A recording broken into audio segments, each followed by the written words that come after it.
Hi dear all, എല്ലാവർക്കും പുതിയൊരു വീഡിയോയിലേക്ക് സ്വാഗതം. എല്ലാവരും സുഖമായിരിക്കുന്നു എന്ന് വിശ്വസിക്കുന്നു. അപ്പോൾ ഇന്ന് ഒരു സിമ്പിൾ ക്യാരറ്റ് തോരൻ്റെ റെസിപ്പിയാണ്. അപ്പോൾ എല്ലാവരും വീഡിയോ സ്കിപ്പ് ചെയ്യാതെ അവസാനം വരെ കാണണേ. കണ്ടിട്ട് ഫീഡ്ബാക്ക്സ് അറിയിക്കൂ. എല്ലാവരുടെയും സപ്പോർട്ടും തുടർന്നും ഉണ്ടാകണം. സബ്സ്ക്രൈബ് ചെയ്യണം, ലൈക്ക്, ഷെയർ, കമൻറ്റ് എന്നിവയെല്ലാം ഉണ്ടാകണം. അപ്പോൾ സ്വാദിഷ്ടമായ സിമ്പിളായ ക്യാരറ്റ് തോരൻ്റെ റെസിപ്പി നോക്കാം. അതിനായിട്ട് ഞാൻ 3 ക്യാരറ്റാണ് എടുത്തിട്ടുള്ളത്, മീഡിയം സൈസിലുള്ളത്. അതോടൊപ്പം ഒരു വലിയ സവാള, 5 പച്ചമുളക് എന്നിവ എടുത്തിട്ടുണ്ട്. ക്യാരറ്റിന് അല്പം മധുരമുള്ളതാണല്ലോ, അതുകൊണ്ടാണ് പച്ചമുളക് കൂടുതൽ എടുത്തത്. കൂടാതെ ഞാൻ മുളക് പൊടിയും ചേർക്കുന്നില്ല. പച്ചമുളക് ഉണ്ടെന്ന് വെച്ചിട്ട് തോരന് എരിവ് കൂടി പോകത്തില്ല. ഇതെല്ലാം നന്നായിട്ട് കഴുകി വൃത്തിയാക്കി അരിഞ്ഞെടുത്തിട്ടുണ്ട്.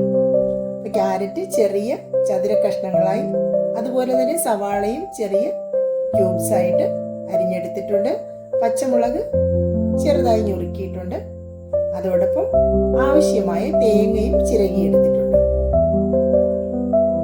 ഇപ്പൊ തോരന് വേണ്ടിയിട്ടുള്ള സാധനങ്ങളൊക്കെ നമ്മൾ റെഡിയാക്കിയിട്ടുണ്ട്. എല്ലാം റെഡിയാക്കിയിട്ട് വേണം അടുപ്പ് കത്തിക്കാൻ. എളുപ്പമാണ്. ഇനി നമുക്ക് ഒരു ചീനിച്ചട്ടി അടുപ്പത്തേക്ക് വയ്ക്കാം. അത് ചൂടായി വരുമ്പോഴേക്കും ആവശ്യത്തിന് വെളിച്ചെണ്ണ ഒഴിക്കുക. ആ എണ്ണയൊന്ന് ചൂടായി വരുമ്പോഴേക്കും കടുകിടാം. കടുക് പൊട്ടി വരുമ്പോഴേക്കും നമുക്ക് എടുത്തു വെച്ചിരിക്കുന്ന വറ്റൽ മുളകിടാം. അതൊന്ന് ചൂടാകുമ്പോഴേക്കും ആവശ്യത്തിന് കറിവേപ്പില കൂടി ഇടാം. അതോടൊപ്പം തന്നെ കുറച്ച് ജീരകം കൂടി ഇടാം. ജീരകം വെളിച്ചെണ്ണയിൽ മൂത്ത് വരുമ്പോൾ നല്ല മണവും രുചിയുമാണ്. ഇനി അതിലേക്ക് അരിഞ്ഞു വെച്ചിരിക്കുന്ന പച്ചമുളക്, കൂടെ തന്നെ സവാളയും ചേർക്കാം.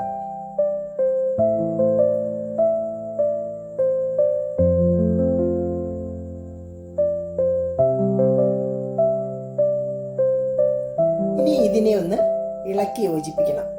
ആ എണ്ണയും ജീരകവും സവാളയും പച്ചമുളകും ഒക്കെ ഒന്ന് ഇളക്കി യോജിപ്പിക്കുക. കൂടെ തന്നെ അരിഞ്ഞു വെച്ചിരിക്കുന്ന ക്യാരറ്റും ചേർക്കാവുന്നതാണ്. ആവശ്യത്തിന് ഉപ്പും ചേർക്കുക. ഇനി ഇതെല്ലാം കൂടി ഒന്ന് നന്നായി ഇളക്കി യോജിപ്പിക്കണം.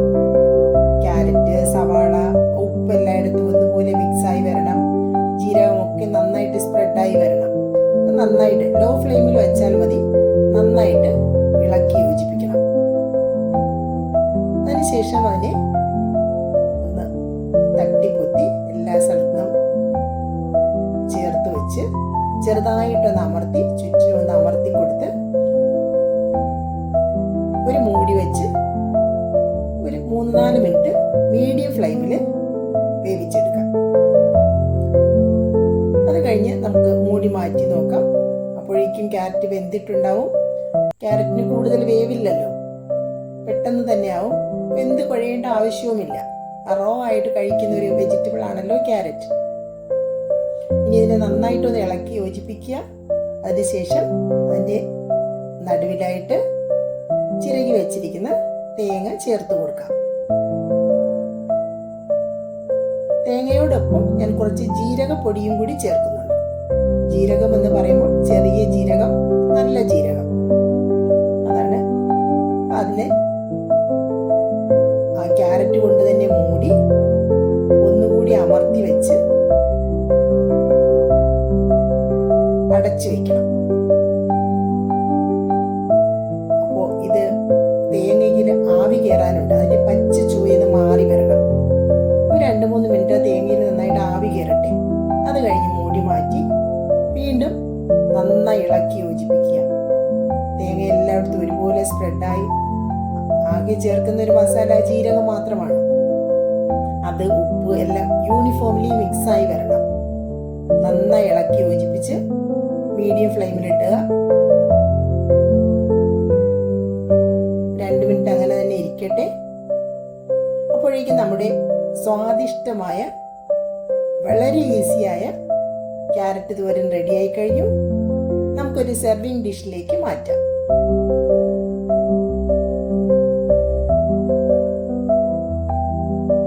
ക്യാരറ്റിന്റെ ഗുണങ്ങൾ എല്ലാവർക്കും അറിയാവുന്നതാണ്. നമ്മുടെ കണ്ണിനും സ്കിന്നിനും ഒക്കെ ഏറ്റവും ഉത്തമമാണ്. പച്ചയ്ക്ക് കഴിക്കുന്നത് തന്നെയാണ് നല്ലത്. ഇത് നമുക്ക് ചോറിനൊരു സൈഡ് ഡിഷായിട്ട് ഉപയോഗിക്കാം. കുഞ്ഞുങ്ങൾക്ക് ടിഫിൻ ബോക്സ് ഒക്കെ എടുക്കുമ്പോൾ പെട്ടെന്ന് അവർക്ക് ഹെൽത്തി ആയിട്ടുള്ളൊരു ഡിഷായിട്ട് കൊടുത്തേക്കാൻ എളുപ്പമാണ്. എല്ലാവരും ഒന്ന് ട്രൈ ചെയ്ത് നോക്കുക.